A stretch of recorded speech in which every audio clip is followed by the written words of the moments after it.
All right, let's break down one of the most audacious, most clandestine military operations ever dreamed up.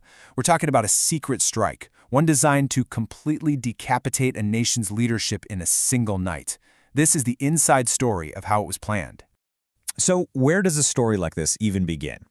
It all started in the shadows. For months, this silent, digital war was raging, completely unseen, and its entire focus was on one single, high-stakes meeting happening deep inside Iran's capital. That's a central problem, isn't it? This wasn't just any target. We're talking about a man surrounded by impenetrable layers of security, basically hidden from the entire world. Taking him out seemed, well, just about impossible. The man at the center of it all? Iran's supreme leader, Ayatollah Ali Khamenei. The hunt for him was going to test the absolute limits of intelligence gathering and military precision. A mission this sensitive, this insane, it required a partnership like we've never really seen before. You had the American CIA bringing its overwhelming technological dominance to the table, and Israel's Mossad, contributing its legendary human intelligence network, spies on the ground. Together, they basically became one single entity with just one goal. So, with their forces combined, the first phase began. But here's the thing. Before any jets ever scrambled, a war had to be fought in absolute silence. A digital ghost war, waged through servers and satellites, all to pave the way for the physical strike to come. The very first moves in this deadly game of chess were made miles and miles above the Earth, where eyes in the sky started watching and digital ears started listening in. And the sheer scope of this intelligence web was just immense. I mean, we're talking low Earth orbit satellites providing constant surveillance. We're talking about hacking into secure communication channels, intercepting encrypted messages, and maybe most importantly, using highly placed human spies deep inside the regime itself. This is the world of what they call signals intelligence, or SIGINT for short. It's basically the art of listening in on your enemy. By intercepting everything, from top-secret military transmissions to what seems like random electronic chatter, the agencies could start piecing together a puzzle that no one even knew was being built. The one and only goal of this massive intelligence operation was to build a complete 360-degree picture of the Ayatollah's life. They had to map his every single movement, understand every security protocol, and learn all his daily patterns. And they had to do it all without him or his security ever having a clue. For months, the target seemed completely untouchable. But then, after all that painstaking analysis, they found it. A single, critical flaw in the armor. A vulnerability that was about to change everything. The breakthrough came in the form of an event called the Pasteur Street Summit. You have to understand, this was a fleeting opportunity, a tiny window of time where the impossible suddenly looked possible. This was the exact moment they'd been waiting for.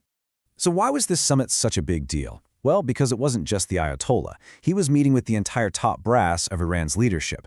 We're talking senior military commanders, his key security advisors, and top political officials all gathered together in one place at one time. And this is where they uncovered a fatal mistake. Intelligence confirmed Khamenei wasn't in one of his deepest, most fortified bunkers. No. Instead, he was in a much shallower underground facility, one that was critically vulnerable to a very specific kind of weapon. So, with the target pinpointed and the weakness exposed, the mission flips from intelligence gathering to direct action. And this was Operation Bunker Buster. The sheer scale of this is just staggering. A force of 200 jets was deployed. 30 heavy munitions were aimed just at the Supreme Leader's compound alone.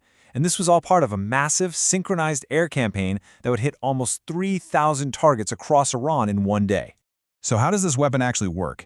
It's really a three-step process. First, you've got a guidance system, either laser or GPS, that steers the bomb to the exact coordinates. Second, its super hardened casing just punches right through feet of earth and reinforced concrete. And finally, a delayed fuse makes sure it doesn't explode on impact, but waits until it's deep underground.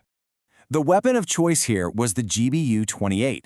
Get this, its casing is forged from old, repurposed artillery barrels. This thing is a 19-foot monster, carrying over 600 pounds of high explosives, and it can dig through 100 feet of solid earth before it goes off.